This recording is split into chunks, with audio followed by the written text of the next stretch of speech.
안녕하세요, 여러분. 오늘은 제가 최근에 읽은 책의 북 리뷰를 해보겠습니다. 연준에 대한 얘기고요. 제목은 Limitless, 무제한, 제한 없는 이렇게 번역될 수 있겠죠. 저자는 이 사진의 젊은 여성입니다. 지나 스미알렉이라고 하는데 대학을 졸업하고 지금까지 한 5년 정도 뉴욕타임즈 기자로 일을 했어요. 그러면서도 또 파트타임으로 대학원을 다니는 아주 부지런한 사람입니다. 거기에다가 이 책까지 썼다는 거죠. 뉴욕타임즈에서 연준 출입 기자를 하고 있기 때문에 나올 수 있었던 책입니다. 책이 출판된 지는 진짜 얼마 안 됐습니다. 2월 28일에 나왔는데 그러니까 아직 열흘도 안 된 거죠. 그런데 워낙 핫한 이슈, 시적절한 주제라서 팔리기도 많이 팔렸고 아마존 평점도 굉장히 높습니다. 그래서 저도 사게 됐고요. 인터뷰가 굉장히 많고요. 직접 인터뷰가 아니더라도 자료를 아주 생생하게 재구성했습니다. 읽다 보면 영화로도 나올 것 같다 이런 생각을 하게 만드는 책입니다. 책 제목이 Limitless지만 그렇다고 해서 연준이 처음부터 강하지는 않았습니다. 1913년 Federal Reserve Act에 의거해서 연준이 창설이 되는데요. 바로 그 몇 년 전에 은행들이 방만하게 대출을 해주다가 크게 사고를 쳤기 때문에 뱅크런도 일어나고 그랬습니다. 그래서 이 연준이라는 조직은 주 업무가 전국에 퍼져 있는 주요 은행들을 감시 감독하는 거였습니다. 처음에는 중앙은행이라고 불리는 것도 꺼렸다고 하고요. 그래서 지금까지도 이 조직의 이름이 Federal Reserve System입니다. 자, 처음이 이렇게 소박했다면 어쩌다가 연준은 막강해졌나? 한마디로 말하면 반복되는 경제 위기가 연준의 영향력을 확대했다. 이렇게 볼 수 있습니다. 금융위기 때 연준이 한 일은 금융사들을 구제하는 거였죠. 그리고 부도가 난 특정 대기업들도 구제해줬습니다. 그런데 2020년 코로나 때 위기 그리고 지금의 위기는 금융위기 때와 많이 다릅니다. 코로나 때는 연준이 경제에 깊이 관여를 하게 돼요. 그리고 지금 현재는 연준이 세계의 중앙은행 역할을 하고 있습니다. 연준이 금리 올리는 것을 보고 다 추종을 하고 있으니까요. 이 제목이 Limitless로 나온 연유를 보면 2020년 4월 코로나 초기에 프레스 컨퍼런스에서 제롬 파월 의장이 질문을 받습니다. 어느 정도 경제를 지원하는 것이 가능한가? 여기에 대해서 파월 의장이 우리가 할 수 있는 것은 무제한이다 라고 응답을 했다고 합니다. 그래서 제목이 이렇게 정해진 거예요. 이런 급박한 상황에서도 이 대답으로 그 자리에 있던 사람들이 그렇게 안심했다고 합니다. 그리고 가슴이 막 웅장해지고 야, 우리나라가 이런 기관을 가지고 있구나. 감동한 거죠. 파월 의장의 이 대답에서 책의 제목을 따왔습니다. 자, 우리가 이 책을 통해서 여러 가지 질문들을 해볼 수가 있는데요. 연준의 무제한적인 국채 매입이 미국의 빈부격차를 벌려놓았나? 이런 질문도 해볼 수 있고요. 또 2020년 코로나 때 연준의 광범한 경제 개입이 현재의 인플레를 야기시켰나? 이 질문은 굉장히 많이 나오는 질문입니다. 또 단일한 기관이 이처럼 막강한 파워를 행사하는 것이 민주주의 사회에 과연 맞는 것인가? 라는 좀 더 큰 질문도 해볼 수 있고 아주 현실적으로 연준이 그에 걸맞는 능력을 가지고 있나? 라는 질문도 해볼 수 있겠죠. 이 질문에 대한 답이 이 책에는 안 나옵니다. 그 답을 하기에는 지금 너무 이르다는 거죠. 하지만 이 답들을 우리가 해야 된다라는 얘기를 이 책은 하고 있습니다. 자, 연준의 1차적인 임무에 대해서는 우리가 다 잘 알죠. 금리를 조정함으로써 저축과 소비 그리고 투자에 영향을 줍니다. 경기가 과열되면 금리를 올리고 그리고 반대로 경기가 너무 위축돼 있다 그러면 금리를 내리죠. 그런데 이거는 연준이 평상시에 하는 활동이고요. 긴급 상황에서는 다릅니다. 금융기관을 구제하는 기능을 했습니다. 글로벌 금융위기 때 이 기능을 발휘했죠. 그런데 2020년 코로나 때는 금융기관은 별로 구제를 안 했습니다. 대신에 대기업, 주정부, 지방정부, 그리고 중견기업까지 구제하는 역할을 했습니다. 그러니까 구제가 월스트리트에 한정된 게 아니라 메인스트리트로 확대가 됐다는 거죠. 그래서 2020년에는 7명의 연준 이사들이, 의장 포함입니다. 이 이사들이 재무부와 아주 밀접하게 논의를 해 나갑니다. 그야말로 연준은 금리 조정할 때는 정부의 독립적이지만 구제 기능을 할 때는 정부와 원팀이 됐다라는 얘기죠. 그리고 정부를 주도합니다. 연준도 이 변화하는 자기 역할에 적응하느라고 당연히 혼란을 겪고 있습니다. 그래서 투명성과 책임성을 높였고요. 또 가능한 한 넓은 사회와 대화하려고 노력을 합니다. 그리고 작년 잭슨홀 미팅에서 아주 분명하게 드러났지만 주요국 중앙은행 총재들에게 인풋을 제공하고 피드백도 받습니다. 국제적 토론을 통해서 세계의 중앙은행 역할을 하는 거죠. 자, 이 책은 연준의 주요 인물들에 대한 아주 상세한 묘사를 합니다. 그러면서 연준을 살아 움직이는 조직으로 그려내죠. 제롬 파월에 대해서는 한 챕터를 할애합니다. 제롬 파월이 연준 의장 중에서는 비교적 특이한 백그라운드를 가진 사람이더라고요. 프린스턴 대학에서 정치학을 전공했고 곧바로 조지타운 법과대학원을 다닙니다. 그래서 변호사로 대형 로펌에서 활동을 했고요. 이후에는 사모펀드사 칼라일에 들어가서 기업 매수를 10년 이상 합니다. 이 일을 통해서 부를 축적해서 역대 연준 의장 중에 제롬 파월이 가장 재산이 많다고 하네요. 한 5천만 달러 가지고 있다고 합니다. 우리 돈으로 한 650억 원 되는 거죠. 이 백그라운드가 왜 특이한가 보면 경제학 백그라운드가 없어요. 이런 적은 없죠. 그린스팬, 버냉키, 옐런, 경제학 지식으로 무장돼 있는 사람들이었습니다. 그런데 제롬 파월은 이들과 다르다는 거죠. 자, 연준은 연방준비제도, 이름에도 시스템이 들어가 있습니다. 그런데 이 시스템이 의장을 중심으로 움직이죠. 제롬 파월은 2012년에 오바마 대통령에 의해서 연준 이사로 임명이 됩니다. 그런데 오바마 대통령이 민주당인 것과 달리 파월은 공화당이에요.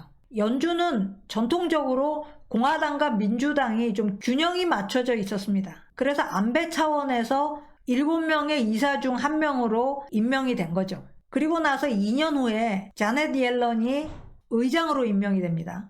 연준 의장이나 이사나 테뉴가 굉장히 깁니다. 최대 14년까지 할 수 있는데 트럼프 대통령이 당선되고 나서 옐런을 바꾸고 싶어 했어요.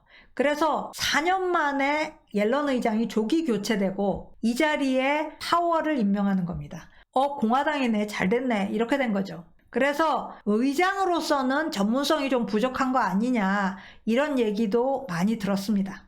자, 그러면 코로나 때 무슨 일이 있었는지, 연준이 왜 경제에 그렇게 깊숙이 개입하게 됐는지를 보겠습니다.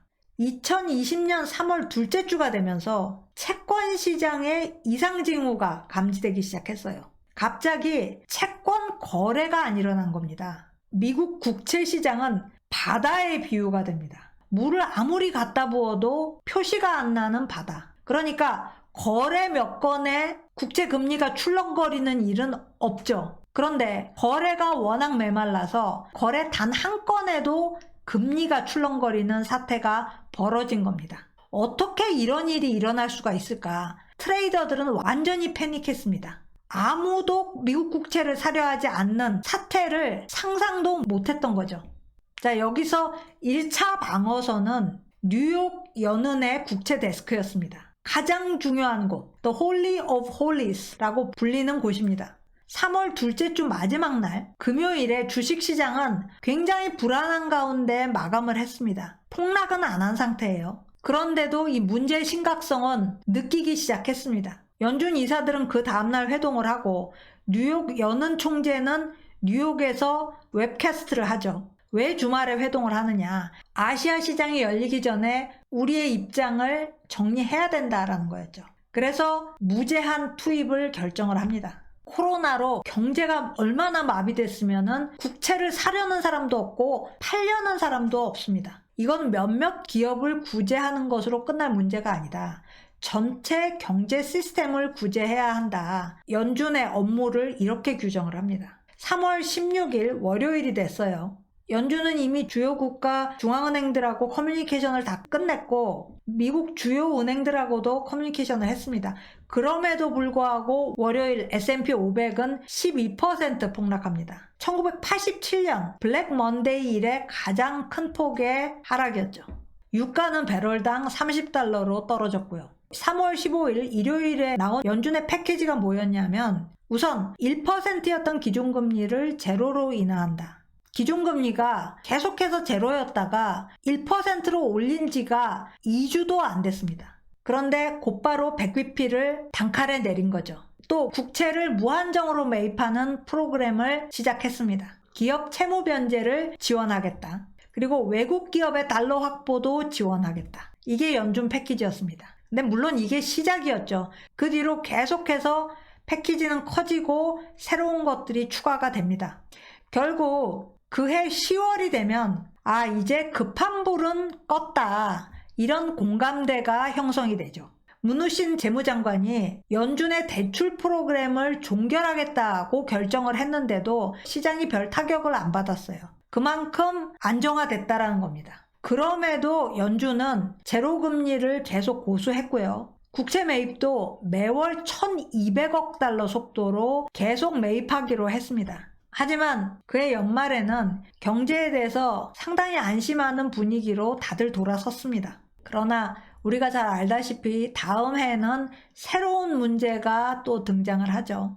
2021년 4월에 헐츠나 엔터프라이즈 같은 렌터카 회사가 장사가 되기 시작한 겁니다. 렌터카들이 빠르게 소진이 되고 가격도 급등합니다. 사람들이 이제 여행과 이동을 시작한 거예요. 그러면서 인플레가 시작이 됩니다. 그런데 인플레가 시작이 됐는데도 바이든 신임 대통령과 민주당이 다수를 점하는 하원은 1.9조 달러짜리 지원 패키지를 통과시킵니다.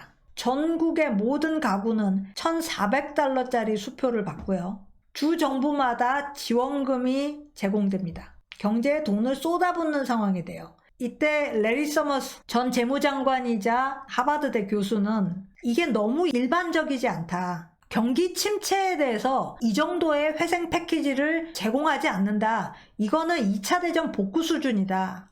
이대로 가면 조만간 인플레 상황으로 들어갈 거다. 이렇게 경고를 합니다. 그런데 연준은 이 경고를 받아들이지 않아요. 파월 의장과 연준은 지금의 인플레는 일시적이다 라고 본 겁니다. 코로나로 인한 공급망 문제가 해소되면 인플레도 해소될 거다. 그리고 우리는 혹시 모르니까 바닥을 다진다는 의미로 완전 고용에 도달할 때까지 제로금리를 고수하겠다. 이렇게 나가는 거죠. 그러면서도 계속 인플레는 가속화되고 결국은 파월도 인플레를 인정하게 됩니다. 그 이후의 얘기는 현재 진행형입니다. 연준의 역할이 또 바뀌는 거죠. 금리를 40년 만에 가장 빠른 속도로 인상하면서 1980년대 이후에는 경험해보지 못한 긴축 상황을 만들었습니다. 전 세계 주요 중앙은행들도 추종했고요.